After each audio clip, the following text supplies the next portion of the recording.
అందరికీ నమస్కారం. నేను మీ సందీప్ శృంగారపాటి. ముఖ్యమంత్రి చంద్రబాబు నాయుడు గారు ప్రభుత్వ మెడికల్ కాలేజీలను ప్రైవేటు పరం చేయటం అనేది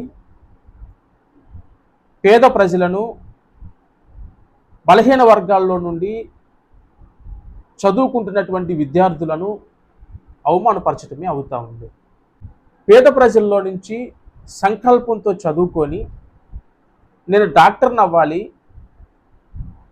నేను సమాజానికి సేవ చేయాలి అని కష్టపడి చదువుకుంటున్నటువంటి విద్యార్థుల యొక్క ఆశల మీద నీళ్లు చల్లినట్టే అవుతా ఉంది.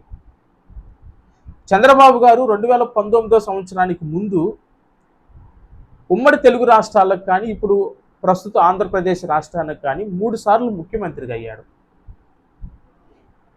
ఏ రోజు కూడా ఆయన ఒక్క ప్రభుత్వ మెడికల్ కాలేజీ తెచ్చినటువంటి చరిత్ర లేదు.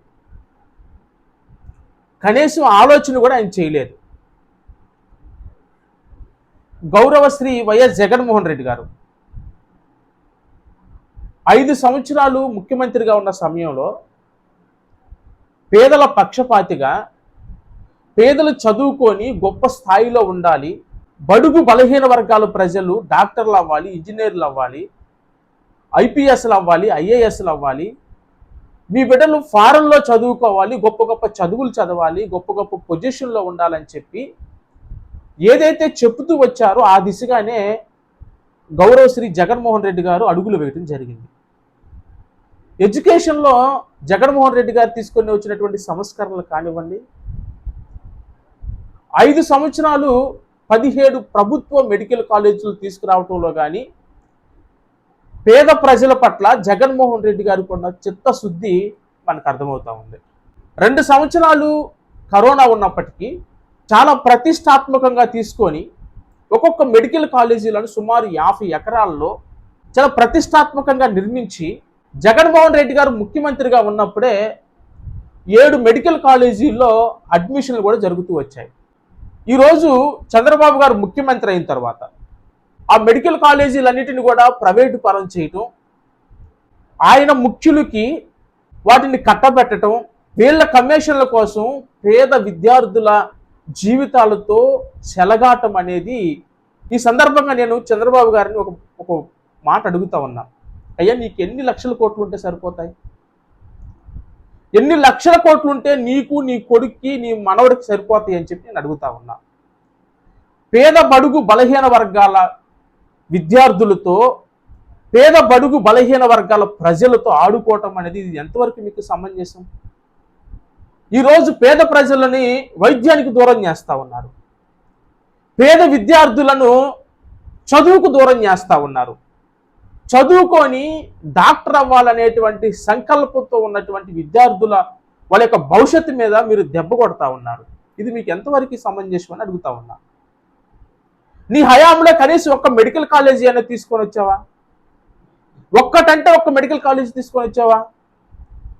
జగన్మోహన్ రెడ్డి గారు 17 మెడికల్ కాలేజీలు తీసుకొని వస్తే నీ కమిషన్ల కోసం ఈరోజు వాటన్నిటిని ప్రైవేటు పరం చేస్తా ఉన్నావు. పేద విద్యార్థి ఒక మెడికల్ సీట్ కొనుక్కోవాలంటే 70 లక్షలు, 80 లక్షలు, ₹1,00,00,000, ₹1,50,00,000 వరకు ధనాన్ని హెచ్చించి ఒక మెడికల్ సీట్ను కొనుక్కునేటువంటి ఆర్థిక సామర్థ్యం ఉంటుందా అని అడుగుతా ఉన్నా. ఈరోజు నువ్వు వాటిని ప్రైవేటు పరం చేస్తే డొనేషన్లు పేద ప్రజలు కట్టగలరా అని అడుగుతా ఉన్నా. 70-80 లక్షలు, ₹1,00,00,000 పేద విద్యార్థులు కట్టగలరా? ఎందుకు పేద ప్రజల యొక్క భవిష్యత్తులతో ఆడుకుంటా ఉన్నాం? దయచేసి చంద్రబాబు గారికి చెప్తా ఉన్నాం, అయ్యా, ఇప్పటికైనా మీరు ఈ నిర్ణయాన్ని మానుకోండి. ఇప్పటికైనా మీరు ఇచ్చినటువంటి జీవోని వెనక్కి తీసుకోండి. చదువుకుంటున్నటువంటి విద్యార్థులకి మీరు ఎంకరేజ్మెంట్గా ఉండండి. జగన్మోహన్ రెడ్డి గారు 17 మెడికల్ కాలేజీలు తీసుకొని వచ్చారు. వాటన్నిటిని అడ్మిషన్ల ప్రక్రియను మీరు పూర్తి చేస్తూ, మీకు ఇంకా వీలైతే ఒక 5 కాలేజీలో, 10 కాలేజీలో, జగన్మోహన్ రెడ్డి గారు తెచ్చినట్టు 17 కాలేజీలో మీరు కేంద్రంలో అధికారంలో ఉన్నారు, రాష్ట్రంలో అధికారంలో ఉన్నారు, మీరు కూడా ఇంకా కొన్ని మెడికల్ కాలేజీలు తీసుకొని వస్తే పేద విద్యార్థులకి ఖచ్చితంగా ముందు ఎవరైతే పేద విద్యార్థులు ఉన్నారో వాళ్ళకి వైద్యం అందుతా ఉంది. పేద విద్యార్థులు చదువుకుంటే ఇంకా వాళ్ళు డాక్టర్లు అయితే రాష్ట్రంలో ఎంత మంచిగా ఆరోగ్యం ప్రజలకు మనం ఇవ్వగలుగుతాం. దయచేసి ఆ దిశగా మీరు ప్రయత్నించండే తప్ప ఈ విధంగా పేద ప్రజలను అవమానించడం, వాళ్ళని వైద్యానికి దూరం చేయటం, వాళ్ళని చదువుకు దూరం చేయటం, వాళ్ళ భవిష్యత్తుని వాళ్ళకు దూరం చేయటం, ఇలాంటి పద్ధతులు మానుకోవాలని చెప్పి తెలియజేస్తూ సెలవు తీసుకుంటా ఉన్నాను. Thank you.